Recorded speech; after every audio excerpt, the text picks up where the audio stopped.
Do you find it hard to memorize exam material? You write down every word neatly in your notebook, but when you're sitting in your exam, it's of no use because your exam is like the computer screen that suddenly goes blue and displays the message, error 404, brain not found.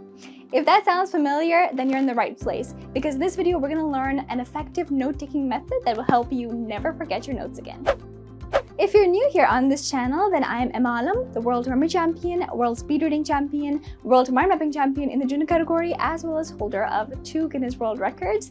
And here on YouTube, I share quick and effective tips on memory, speed reading, learning, and much more. And so if you find this video useful, then don't forget to click the like button so that this video can reach more students just like you. The method of note-taking is called mind maps, and before we explore how to make one, let's first explore the benefits of using it because knowing the benefits will help you learn it faster. So the first benefit is increased retention and recall, and that's because mind maps are visual, and so they allow us to organize our exam material in a visual and meaningful way for our brain that allows our brain to remember it far better, because as we all know, a picture is worth 1,000 words, and our brain is scientifically known to process images 60,000 times faster than plain text. And so when your notes are visual, such as in a mind map, then your brain is able to remember it much easily.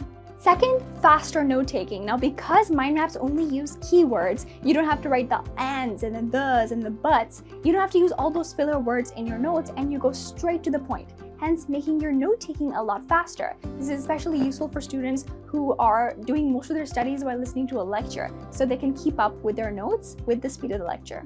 Third is better understanding. Now, because you have to make connections in a mind map, and so you have to see how each piece of information connects with the other, you have to think about the information more instead of just having to memorize it by rote. And so that allows your brain to remember it automatically much easily and much faster.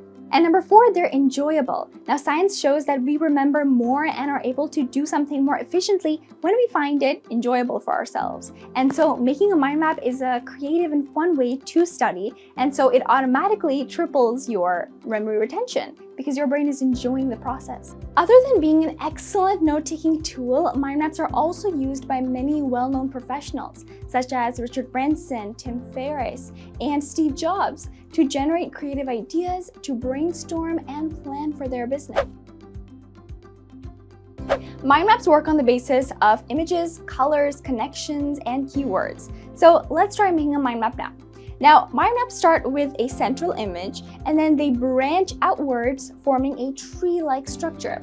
So as an example, let's make a mind map of A-level physics. Now we're going to study the topic kinematics, and since this means the study of motion, our central image will be a pendulum. You can take whatever kinematics means for you, or whatever the first image that pops up in your head when you think of the word or what it means. Now let's convert our notes into a mind map. So we're going to start with our first subtopic, which is distance and displacement, and we're going to place this on our first main branch. Now, because it's preferred not to keep more than one word on one main branch, we're going to take an image of a ruler for distance, and we're just going to write displacement. Also, we're going to make sure to add numbers. So 1 for distance and 2 for displacement. These will act as cues or symbols for us to refer to in the rest of our mind map when we need to, so that we don't need to repeat the words again and again. Now, what is distance? Distance refers to the total length traveled by an object during its motion, regardless of direction. So we'll place an icon for the number 1, referring to distance, as we saw on our main branch. Then we're going to create sub-branches for its meaning. Let's just pick up keywords, because when you pick up keywords, they trigger your memory to recall the rest of the information like magic. Now, let's just write length, place an icon for travel on our branch, and write object, and then write motion. Now, since it's regardless of direction, we can simply write that it applies to all directions. Now, on a separate sub-branch, which is still coming from our distance branch, let's place our next line. It is a scalar quantity, which means it only has a magnitude and no direction. Write scalar and make an icon for quantity. Now, here we will also place a symbol for scalar quantity because we will encounter this term in the rest of our material as well. Then we will place a tick mark to show that it does have magnitude. As you can see, I've used a magnet icon and broke the word down so that this is just an extra emphasis that will help me remember this image. Similarly, let's make the rest of the mind map. Now, the highlighted words will appear on the left side of the screen, and the mind map branches will appear as we go. Displacement. Displacement, on the other hand, refers to the change in position of an object from its initial position to its final position in a straight line. It is a vector quantity, which means it has both magnitude and direction. Displacement is typically measured in units such as meters or kilometers, and is usually represented by an arrow indicating the direction of the change in position. To illustrate the difference between distance and displacement, consider an object that moves in a straight line from point A to point B, and then returns from point B to point A. The total distance traveled by the object during this motion would be the sum of the distance traveled from A to B and the distance traveled from B back to A.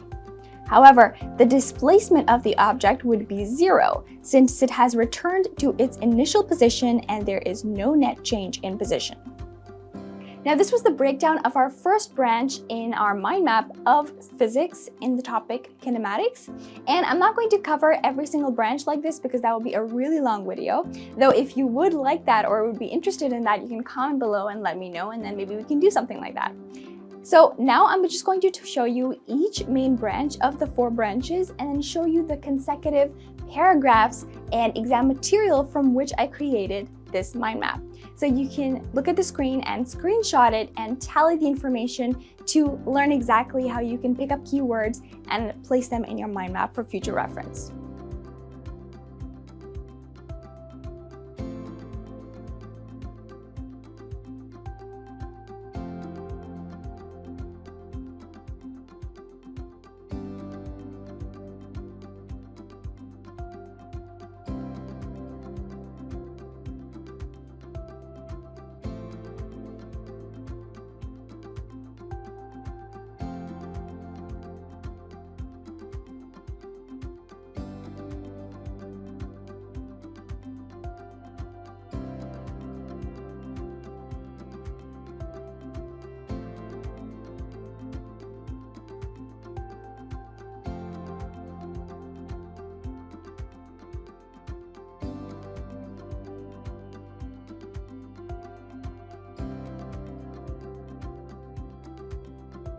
Now you've learned the basics of mind mapping, but to memorize your exam material in the most effective way, I found that it's most useful to use a combination of memory techniques, such as mind mapping and linking.